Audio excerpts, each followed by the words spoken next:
CNN's Frederick Pleitgen is in Damascus. He joins us now live. Interesting developments, Fred, seeing Egypt pull away from a former ally. Yeah, Natalie, it's an interesting development, also quite a significant one as well. One of the things that Mohamed Morsi said in that speech is he said that a main factor that caused him to be swayed in his position, if you will, was the new U.S.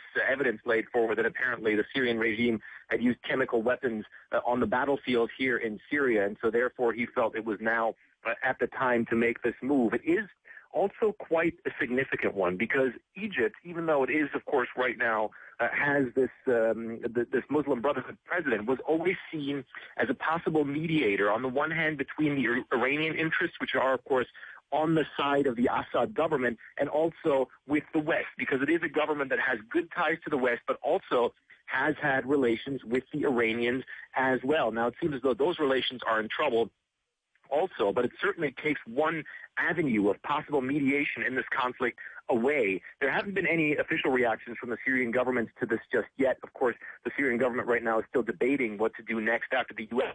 changed its position. They're sort of in a mode of waiting to see what America will announce, what steps America is going to take as far as supplying the rebels with weapons, what kind of weapons you're going to see on the battlefield, when they're going to come, what other sort of assets the U.S. might put into play here. Of course, the no-fly zone is something that the Obama government has said is not really on the table at this point in time, but now you can really feel at this point that the Syrian government is sort of in a watching and waiting mode.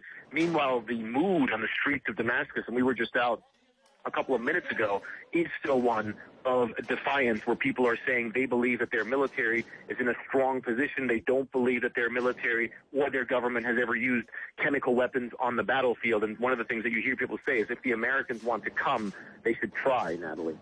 All right, Fred Pleitgen following it for us from Damascus. Thanks very much.